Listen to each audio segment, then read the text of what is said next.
भी यही चुन लेता हूँ, पढ़ाई करके क्या करूँगा। यानी कि उसने अलग चुना, गलत नहीं। अब एक प्लेटफॉर्म चुनना आपने भी चुन लिया है, तो ये बंद करो आपने, यानी कि उसने अलग तो चुना, गलत नहीं चुना। मेरी बात समझ में आ रही थी? लेकिन मैंने समझ जब उसने चुना तो सबसे पहले क्या है, उसने अभ्यास किया, सालों तक खेला, अलग अलग जगह जाकर खेला, फिर जाकर उसको मौका मिला भारत में खेलने का। यस या नो? Yes sir. लेकिन इस दौरान जानते हो विराट कोहली का मैंने कई बार इंटरव्यू देखा है, उनसे पूछा गया कि आपका सबसे स्वादिष्ट भोजन आपको कौन सा लगता है, क्या खाने में अच्छा लगता है? बोले हमारी कमजोरी है छोला भटूरा। क्योंकि दिल्ली के अगर आप लौंडे हो तो छोला भटूरा दिल्ली के लड़के दबा के खाते हैं। यानी कि जिस तरह से लिट्टी चोखा मिलता है, भूजा मिलता है, दिल्ली में आपको छोले भटूरे के काउंटर यानी कुछ मिले ना मिले, छोला भटूरा मिले और बड़ा स्वादिष्ट होता है। हमने भी बड़ा खाया है, पानी आ रहा है, तो बड़ा अच्छा लगता है। तो बोले तो अब लास्ट कब खाया था? बोले 20 साल पहले। बोले 20 साल पहले क्यों, अब क्यों नहीं?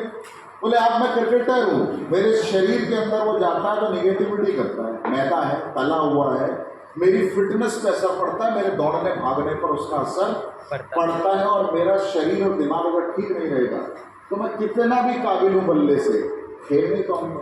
मेरी बात समझ में आ रही थी? छोड़ दिया उन्होंने।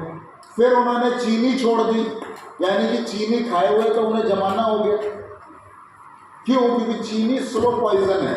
जितने लोग यहाँ पर बैठे हैं अभी हेल्थ का ट्रेनिंग देंगे भूपेंद्र सर, तो आज भारत में जो कैंसर का, ये कौन चला रहे हो भाई?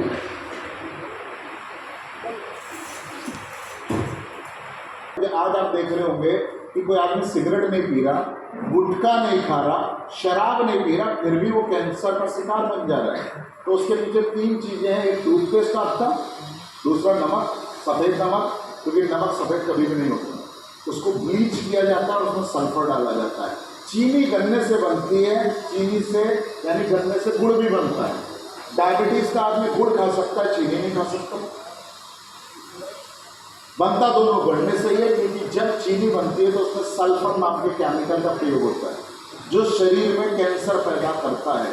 तो आप दबा के अगर चीनी खा रहे हो या चाय में भी चीनी ले रहे हो तो उसको बंद कर दीजिए, गुड़ का इस्तेमाल कीजिए, मिश्री का इस्तेमाल कीजिए। तो उसने चीनी क्यों छोड़ दी? क्योंकि वो भी शरीर के लिए हानिकारक। अब देखो कुछ पाने के लिए आदमी क्या क्या छोड़ रहे हैं, क्या क्या छोड़ रहे हैं। अभी बीच में उनको एक और परेशानी हुई थी 3 से 4 साल पहले, कि वो जब भी सोते थे तो उनके सूज जाता था। मान लो इस करवट सोए तो यहाँ सूज गए, इधर सोए तो हर आधे घंटे में करवट बदलनी पड़ती थी।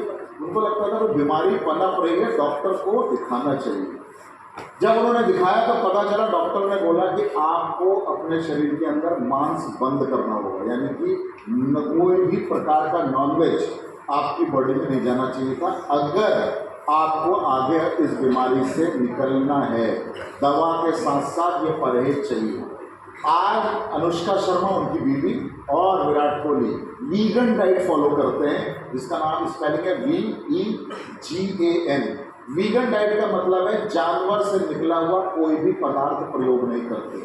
घी भी नहीं, दूध भी नहीं, दही भी नहीं, पनीर भी नहीं, चिकन, मटन, मछली तो दूर की बात है। यानी कि जो जो चीजें जानवर से निकलकर आपके शरीर में जा रही है वो सारी दिक्कतें कर रही हैं। भारत के अंदर लोग दूध बहुत पीते हैं, फिर भी यहाँ जोड़ों की समस्या है। थाईलैंड में लोग दूध ही नहीं पीते, सबसे कम हड्डियों के रोग थाईलैंड में है।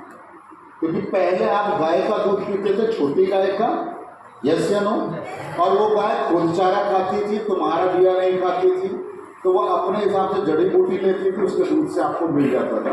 आज आप भैंसिया को भी क्या खिला रहे हो? पशु आहार।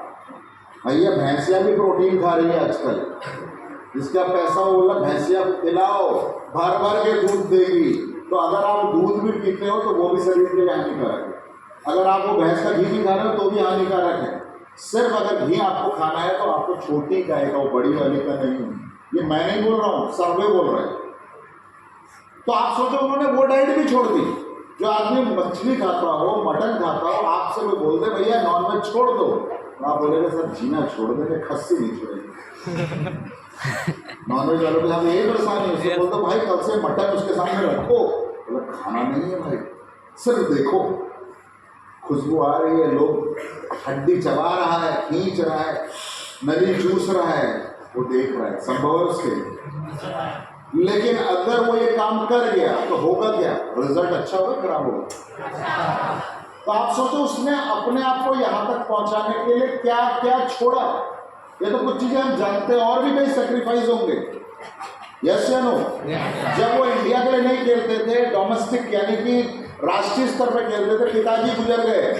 5 दिन का खेला होता है टेस्ट मैच, तीसरे दिन पिताजी गुजर गए, वो अपने अंतिम संस्कार में गए, बोले पिताजी तो चले गए, हम तो पहुंच नहीं पाएंगे।